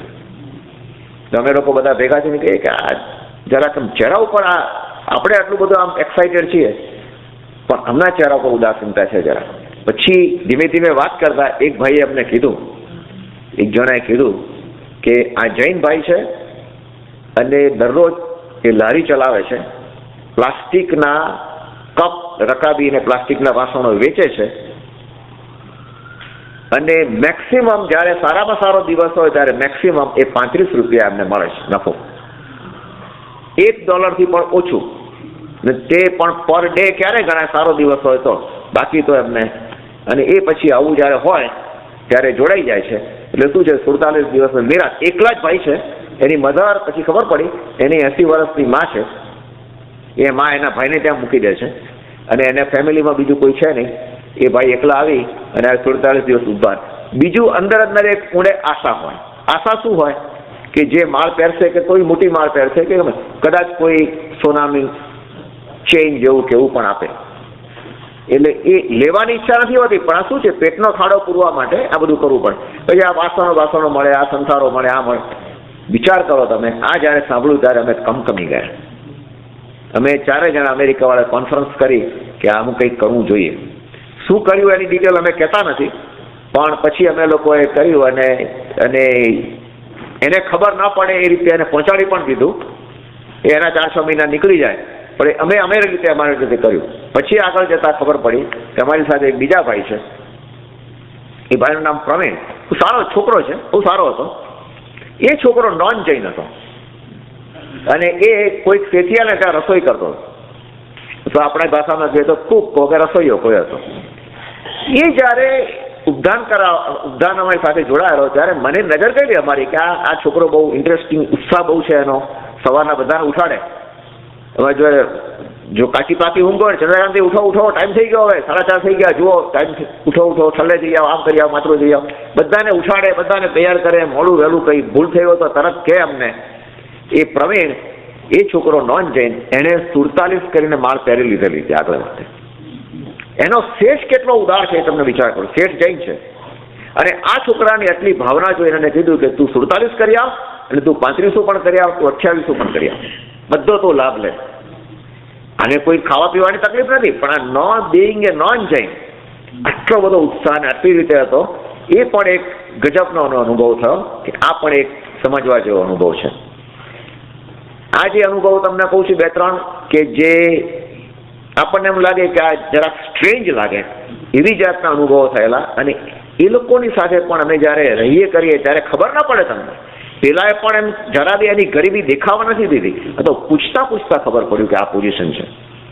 પછી અમને ખબર પડ્યું કે બહેનોમાં પણ આવા કિસ્સા છે કેટલાક. એટલે અમે લોકો વી એક્સટેન્ડેડ બહેનોએ બધાએ ભેગા થઈને પછી એ લોકોને પણ જે કંઈ કરવું હતું એ કર્યું. હવે આની અંદર બીજા એક ફેમિલી આવેલું મધ્યપ્રદેશથી, જેમાં હસબન્ડ, વાઈફ, એનો દીકરો, એના દીકરાની વહુ અને એનો નાનો દીકરો, 5 જણા ઘર તાળું મારીને આવેલા. એ વાઈફ ને એના દીકરાની વહુ પેલી બાજુ હતા. 3 બાપ, એક બાપ ને 2 દીકરા અમારી સાથે હતા. એ લોકો અમારી સાથે ઉદ્યાન વગેરે કરતા હતા. ખૂબ ભાવ હતો. અમને કહ્યું પણ ખરું કે તમે નાગેશ્વર આવો તો આવજો. નાગેશ્વર ગામની બાજુમાં જ રહેશે. અને બધી સુંદર રીતે અમેરિકાની બધી વાતો કરે. હવે અડધો કલાક અમે ગોષ્ઠી કરી આ રીતે. એટલે એકબીજા સાથે બધી વાતો થાય. પછી પાછા નોકારવાળી ઘણા બેસી જઈએ. હવે વચ્ચે અડધો કલાક, પોણો કલાક આવો અમને મળે. આ ભાઈની તબિયત બગડી અને તબિયત એવી બગડી કે ઊભા ના થઈ શકે. પગના પ્રોબ્લેમ, કેળના બેકના પ્રોબ્લેમ. તો એનો છોકરો એની સેવા કરે. અને એનો છોકરો, બીજો છોકરો આચાર્ય ભગવાન જે મોટા મહારાજ છે એના પણ જઈને પગ દાબે. આ પ્રવીણ જે છે, જે મહારાજ કહું છું, એ પણ જઈને પગ દાબે. જ્યારે ટાઈમ મળે ત્યારે કરે. અને અમને બધાને આવીને એ લોકો કહી જાય વારાફરતી કે તમને લોકોને કોઈ તકલીફ હોય, કોઈ પગને દુખતા હોય તો અમે દાબીએ. બહારથી પણ લોકો આવતા હતા. બહારથી એટલે વ્યવસ્થાપકો, ટ્રસ્ટીઓ, એ લોકો પણ મોકલતા હતા કે તમને કોઈ બામ લગાવો, આ કરવો, તે કરવો, ચિંતા ન કરો, બધું અમે લગાવીએ. આ બધી વિધિ મળતી હતી. એમાં એક 85 વર્ષના કાકા હતા. જો 10 વર્ષથી માંડીને 85 વર્ષ સુધીના ઉદ્ધારમાં અમારી જોડે એક સામે બેઠેલા. હવે એમનો જરા સ્વભાવ છે ને કોઈ વખત અકળાઈ જાય. એ ઉંમરના કારણે ગણો કે જે કંઈ કારણે ગણો. એકવાર પેલા જે MP વાળા જે કાકા જે સુઈ જતા હતા, જેને તકલીફ હતી, એ આવ્યા થલ્લે જઈને અને પેલા 85 વર્ષના કાકા એના પર તૂટી પડ્યા. मैं रोज देखता हूँ तुम अपनी लोटी वो पानी में डुबोते हो और फिर बाहर निकालते हो. पानी में क्यों डुबोते हो? ખ્યાલ ઠંડે જતી વખતે ડબલો લઈને પછી પાણી કાઢવું છે, એને બધા નાખી અંદર. ऐसा क्यों करते हो? એમ કરીને ઝઘડવા મળે. એવો ઝઘડો ઉગ્ર સ્વરૂપે લે. પહેલા અમે બધા પહોંચી ગયા ત્યાં આગળ, છૂટા પડ્યા. અને હવે જુઓ આ ઉપચારની અસર તમે જુઓ. ત્યાં તરત પેલાને પણ દુઃખ થયું, પસ્તાવો થયો, એકદમ ચૂપ થઈ ગયો. આ બાજુ પેલા પણ ચૂપ થઈ ગયા અને બંને વચ્ચે પાછું સુલે પણ થઈ ગઈ. 1-2 મિનિટ માટે એક્સાઇટમેન્ટ થઈ જાય, પણ પાછો સ્વભાવ એટલે પછી બીજા વાળા કીધું કે આ કાકાનો સ્વભાવ જ એવો છે, પણ અત્યારે ખરેખર આમ શાંત થઈ ગયા છે, એકદમ વાતાવરણ એટલું સરસ છે. એક ભાઈ અમારી જોડે 35 કરતા હતા, એનો ટાઈમ પૂરો થઈ ગયો અને અમારા થોડા દિવસ બાકી હતા. હવે જ્યારે ટાઈમ પૂરો થઈ જાય એટલે શું કરવું પડે કે એ નીકળી જાય, અને એ નીકળી જાય, જ્યારે એ નીકળી જાય ત્યારે એને બધાને કહીને નીકળે, અને પછી એમ કરી અને આખું બધું એને તો બધું પતાવી દીધું, અને એક પછી અડધો કોસો કરવો પડે. આ એક નિયમ છે કે જ્યારે ઉપદાન પૂરા થાય એટલે તમારે અડધો કોસો કરવા બીજે દિવસ આવવું પડે. તે આવ્યા, અડધો કોસો કર્યો અને બધાની રજા લઈ જયરામ જયરામ કરી બધાને કરી અને પછી નીકળ્યા. થેલી વેલી બધું પાડી દાઢી વાડી કરી નાખી, આ કર્યું તે કર્યું, બધું કપડાં પહેરીને નીકળ્યા. આ બાજુ અમારા 100 ખમાસણા ચાલુ થઈ ગયેલા. એટલે અમે લોકો બધા એને પહેલા બાય કહી દીધું અને અમે 100 ખમાસણા. ને ભાઈ પણ બહુ સજ્જન હતા, મારી સાથે આવીને ઘણી અમને ગોષ્ઠી કરી, અમારા બધાની સાથે બધી ચર્ચા કરી ધર્મની આ તે. પછી અમે લોકો જ્યારે પેલા લોગસના કાઉસગમાં હતા અને આ ભાઈ નીકળ્યા, નીકળતી વખતે એ એમણે ગયા પેલા જ્યાં આચાર્ય ભગવાન સૂર્ય મંત્રનો જાપ કરતા હતા એ રૂમમાં ગયા. એ રૂમમાં કોઈ હતું નહીં, આચાર્ય ભગવાન હતા નહીં. બીજા આચાર્ય ભગવાન તમને બધું ખમાસણા દેવડા, ત્રીજા અંદર બાપુજી મહારાજ પાસે હતા. આ ભાઈ ગયા, નીચા વળી અને એક વસ્તુ લીધી અને ખિસ્સામાં મૂકી. એક ચીજ લીધી અને ખિસ્સામાં મૂકી દીધી એમને, અને પછી એ બહાર નીકળી ગયા. એટલે એ જિજ્ઞેશ મહારાજ જે હતા એ જોઈ ગયા, આને કંઈક ખિસ્સામાં મૂક્યું. એમણે તરત બીજા મોટા મહારાજને વાત કરી. એ આવીને જે સૌથી મોટા હતા એ બે ભાઈ તો અંદર હતા, આવ્યા બહાર આવ્યા અને પૂછ્યું કે શું છે. ખિસ્સામાંથી કાઢ્યું તો સોનાની ગીની હતી. સોનાની ગીરી ખિસ્સામાં સરકાવી દીધેલી અને શું કરવાનું હતું, નીકળી જવાનું હતું. તરત જ રેડ હેન્ડેડ પકડાઈ ગયા કે ખિસ્સામાંથી ગીની કાઢી. ગીની કાઢી હવે તરત જ બહારના એક કોઈ ટ્રસ્ટી આવ્યા હશે, એને એક લાફો માર્યો પેલા કે આ માટે તમે આવો છો ઉપદાન કરવા માટે? શરમ આવે છે આ વસ્તુ લેતા? અને પેલા એ માફી માંગી, રડી ગયા લગભગ. અને પછી આચાર્ય મહારાજ પાસે આવ્યા, આચાર્ય મહારાજ પાસે ક્ષમા માંગી, આ કર્યું તે કર્યું. અમને લોકોને ત્યાં સુધી બહુ ખબર નહીં, પણ કંઈક ચાલી રહ્યું છે ખબર પડી. એ બધું પતી ગયું, નીકળ્યા. પછી બધો વાત વટા તો વાર ન લાગે, કારણ કે આટલા નાના ચોરામાં જ રહેવાનું. ત્યાં પછી વાત વટા અમારી પાસે આવી અને અમે લોકો વિચાર કરવા પડે આવું કેવું કર્યું છે. તો બધાના મોઢામાંથી અવાજ શું આવ્યો કે આને પનિશમેન્ટ તો કરવી જ જોઈએ, અને એની તો પાઠ ન શીખ્યા. આ બરાબર જે થયું બરાબર થયું છે, લાફો માર્યો અને આ થયું બધું થયું, બધા જ બોલવા માંડે એકદમ. આચાર્ય ભગવંતનું વ્યાખ્યાન હતું, 10 થી 11નો જે ટાઈમ હોય વ્યાખ્યાનમાં આવે. એમણે આ વિષય ઉપર વ્યાખ્યાન આપ્યું કે આ ભાઈ જેણે ચોરી કરી એ કહે છે હું જાણું છું આને. એ ગયે વખતે જ્યાં ઉપદાન કહે છે કરાવેલા ત્યાં હું પણ હતો અને ત્યાં ઉપદાન કરા. આને કહે છે આ લોકો 5 ભાઈઓ છે, 5 ભાઈઓમાં બધી સર્વિસ અને ધંધા પાણી બધું સારું ચાલતું હતું, પણ 4 ભાઈઓ આની જોડે બોલવાનું બંધ કરી દીધું કોઈ કૌટુંબિક કારણોસર. અને આને ઘણી બધી તકલીફો આવવા માંડી અને ડિપ્રેશનમાં આવી ગયા છે આ ભાઈ. એ ગયે વખતે આવ્યા એ એટલા માટે આવ્યા કે એને સોનાની ચેઇન મળે એટલા માટે આવેલા, અને એની કથળેલી હાલત છે, કન્ડિશન સારી નથી. તો કહે છે કે મને એમ થતું હતું મનમાં કે આને માટે હું આ શ્રાવકોને વાત કરું, અમેરિકાવાળા ભાઈઓને વાત કરું કે આને તમે કંઈક કરવું જોઈએ. પણ કહે છે જે થયું છે એ થયું છે, તમે કોઈ આના માટે ખરાબ વિચારતા નહીં. જો અમને કહે છે તમે આ માણસ માટે કોઈ ખરાબ ન વિચારતા, સંજોગોએ એને આમ કરવા પ્રેર્યો છે. બરાબર નથી થયું, યોગ્ય નથી થયું, વાત નક્કી, પણ એના ઉપર જરા દયા લાવજો, રહેમ લાવજો. અને એ નીકળી ગયો છે. જો હોત, કારણ કે ગીની તો આપી દીધી પાછી, કે એ નીકળી ગયો છે, જો હોત તો એને આપણે કંઈક આપત, અને એ બધાની હાજરીમાં ભલે આપત, તો ત્યાં આગળ એને થાત કે ના ખોટું તો થયું જ છે. એને આખી ચોરી શું છે કે આપણે ક્ષમા ધર્મ શું છે કે એને પનિશમેન્ટ કરવાને બદલે અને એને સારી રીતે અને પછી કે એને પાઠ જીવનમાં શીખવા મળી ગયો, એને ઘણી માફી માંગી, રડ્યો, બધું જ કર્યું.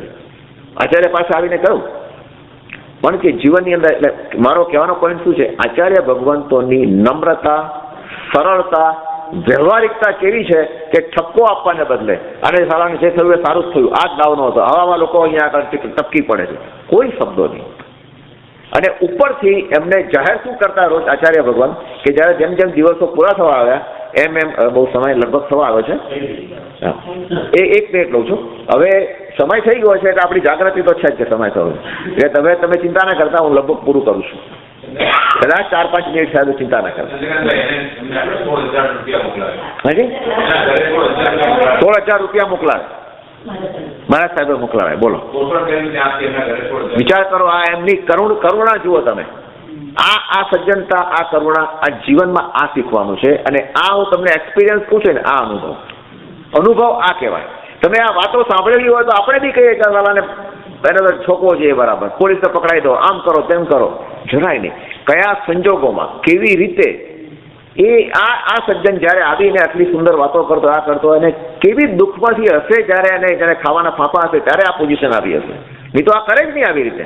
પણ એ કોઈ આપણે વિચારતા નથી એવી રીતે. આપણે હંમેશા નેગેટિવ સાઈડ જ વિચારીએ છીએ. આપણે બિલકુલ નેગેટિવ સાઈડ વિચારીએ છીએ.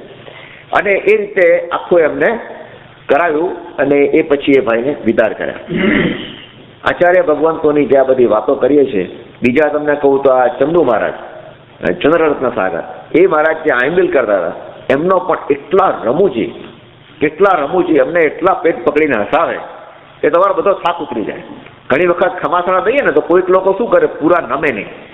તો જ્યાં સુધી નમે નહીં, કે જ્યાં સુધી પેલા નહીં નમે ત્યાં સુધી તમારે આમ જ રાખવાનું માથું. એટલે બધાને બધા અકળાઈને આના થવું જોઈએ કે ભાઈ નમતું હોય, આપણે ત્યાં સુધી બેસીને પકડી રહીએ. આ કે પાછા એટલે પછી પેલાને નમવું જ પડે. એટલે આવી રીતે અમને બધું મજા બહુ કરાવતા હતા. અને હસમુખા એટલા હસતા હતા, કોન્સ્ટન્ટ તમે જુઓ તો ક્યાંય એમના ચહેરા ઉપર થાક ન મળે. 10,000 આયંબિલની વાત કરું છું, કન્ટિન્યુઅસ આયંબિલ, 16 વર્ષથી રોજ આયંબિલ. પણ એમની જે મસ્તી હતી અને એમની જે ફિલોસોફી હતી, એમની સાથે અમુક વખત તત્વ ચર્ચા કરવા માટે હું, અરવિંદ, અમે 2-3 જણા બેઠા અને 14 ગુણ સ્થાનકો ઉપર અને મોક્ષના આનંદ ઉપર એ બધી વાતો કરી. અને જે એમણે છેડી છે સરગમ, કોઈ વાત નહીં પૂછો. એ જે આનંદ મળે ને આ મહારાજ સાહેબની સાથેના સત્સંગનો, એવો આનંદ તમને ક્યાંય. તમે ગમે ત્યાં મહારાજ સાહેબ અહીં આવીને વ્યાખ્યાન સંભળાવે, એ આપણે સાંભળીએ શ્રોતા તરીકે, આ તમે સાંભળો છો એક મિત્ર ભાવે. મહારાજ સાહેબ આપણી સામે જ, અને આપણને આમ કે તાલી આપ, આમ પણ કે તું એ સાધુ છું, હું એ સાધુ છે, એમ કે આપણને પાછા. એ ખાલી તમે લોકો જમવાનું રહો છો, પેલા શું કહેવાય, ગોચરી કરવા નથી જતા, અમે જઈએ છીએ, બાકી બધા હરખા જ છીએ આપણે કહે છે. આટલી મૈત્રી ભાવ સાથે આપણને એટલી મજાની વાતો કરે, એમના જીવનના અનુભવો કે હું તમને માત્ર નામના જ કીધેલા છે. અને એ રીતે કહેતા છેવટે એક જ કે સાચું બોલો, તમને આત્માનો આનંદ કેવો છે. અમે હસીને કહે સાહેબ એ વર્ણવી શકાયો જ નથી. એ કારણ કે એ છે ને અનુભવો છે, એને જ સમજાય. તમે ગમે તેટલું કહો કે આગમાં હાથ નાખો તો દજાય, ગમે એટલું કહો, પણ જ્યારે આપણે આંગળી નાખી હોય ને પછી એક નાનો પણ જ્યારે આગનો ભડકો જોયો ને આપણે દૂર ભાગીએ, કારણ કે એ દજાવવાનો અનુભવ છે. એમ આ પણ આત્માને દજાવવાનો આ અનુભવ અમને જાતે મળ્યો. એટલે હું તમને ખરેખર કહું છું કે શારીરિક રીતે ચોક્કસ ગૌણતા છે, શારીરિક તકલીફો છે જ, પણ એ તકલીફો સામે તમને જે અંદરનો સ્પિરિચ્યુઅલ આનંદ છે. અને કદાચ તમે મને કહેશો ચંદ્રકાંતજી તમે તો બધું આ કરો છો, તમને કદાચ એમ લાગે, અરવિંદ ભંડારીને પૂછો કે આટલા વ્યસ્ત હોવા છતાં પણ એને પણ એમ થયું કે નેક્સ્ટ ટાઈમ કે હવે આ થોડું છોડીને આવવા જેવું છે, આ કરવા જેવું છે. અને વિચાર કરો મોઢામાંથી. અને આ મહારાજ સાહેબ પાસે પ્રપોઝલ મૂકી કે સાહેબ અમે 108 જણને લઈને આવીએ. પછી મેં એને જરા પગ દબાવ્યો, મેં કીધું ઓળખતો નથી અમેરિકાનું. આપણા સંઘના ભાઈઓને મારે આવા 4-5 વખત ઉદ્યાન ઉપર વાત કરવી પડશે, પછી જરાક ગરમ થશે. પણ નહીં, ખરેખર. એટલે પછી અમે એમને કીધું સાહેબ, અમે 10-12 જણા ચોક્કસ આવશું કે તમે લોકો આવશો તો તમને અમેરિકાની અમે ઉદ્યાન કરાવશું, તમને જરા પણ તકલીફ નહીં પડે. અને જે ટોયલેટ વગેરે છે બધા બાંધેલા હશે, કારણ કે અમે બધા પહેલું એ જ જોઈ આવેલા આ જગા શું છે અમારે. અને પાછું એવું કે ત્યાં આગળ ચૂનો પડ્યો હોય, માટી પડી હોય, તમે ઢાંકી દો, કરો. અને માણસ ખરેખર 1-1 કલાકે, અડધો કલાકે સાફ કરી નાખે. એટલે જ્યારે જઈએ ત્યારે અમને ક્લીન બાથરૂમ મળે જોવા મળે. એટલે કોઈ બીજી તકલીફ એવી બધી હતી નહીં. અને બધું રાતના 2 વાગે ઉઠીને જવું પડે તો પણ આમ જરા ના લાગે. અને ઉઘાડા જઈએ પાછા, ઉઘાડા પગે. એટલે વિચાર કરો, આપણે તો કિચનમાં ચંપલ પહેરીને ફરીએ છીએ, એટલે બહાર ઉઘાડા પગે ફરવું પડે એટલે કેટલું કહેવાય. પણ છતાંય એ આત્મીય આનંદ છે, એ કોઈ અદ્ભુત આનંદ છે. અને એ સિવાય અમને બધી અમુક ઘણી બધી સૂચનાઓ આપેલી. એક સૂચના મોહપતથી કેવી રીતે પડી લેવી, એની પણ એક સૂચના છે, એ હું તમને આવતી વખતે બતાવીશ. કે આપણે ઘણી વખત મુપત્તિ પડી લેહણમાં કેટલાક લોકો કઈ રીતે ભૂલો કરે છે અને શું છે એવું તમને આખી સાયન્ટિફિક રીતે તમને બતાવેલી, એવું તમને નેક્સ્ટ ટાઈમ કહીશ. અને કદાચ મને બીજી કોઈ વાત યાદ આવશે તો વાર તહેવાર હું સંકેલી લઈશ. બીજા કોઈને કંઈ કેવું હોય તો 2 મિનિટ આપણે સામાયિક પાડી લઈએ વાત. અત્યારે આપણે ના વાત કરીએ, પછી હું જરા કહીશ અત્યારે પ્લીઝ, કારણ કે લાંબી ક્રિયા છે અને એ જો કહીએ તો અત્યારે પાડી લઈએ તો સારું. બરાબર, અત્યારે સામાયિક પાડી લઈએ તો પછી વાત. હા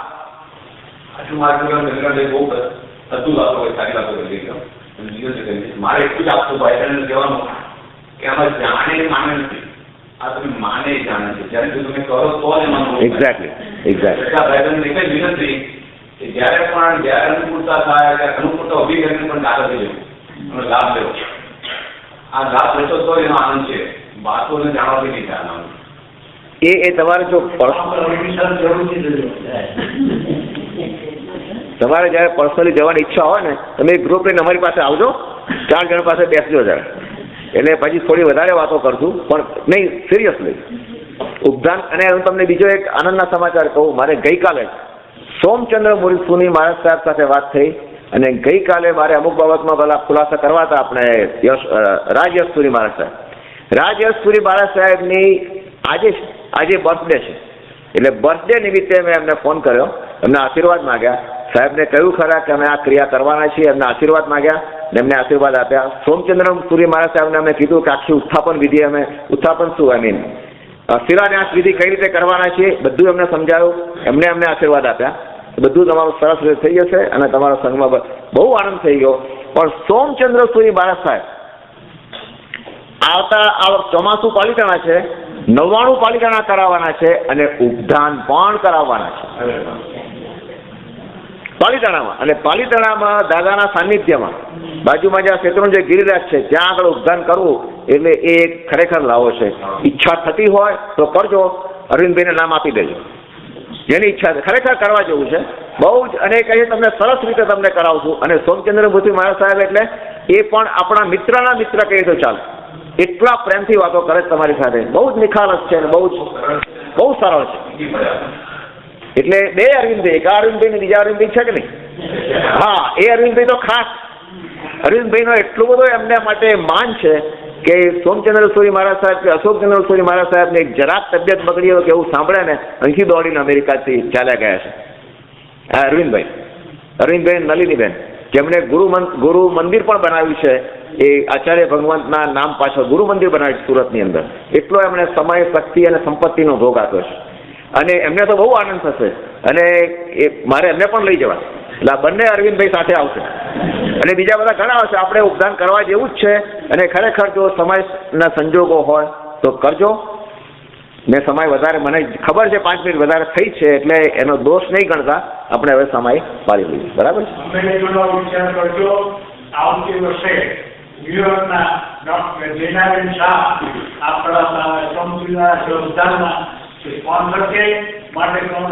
અરે વાહ.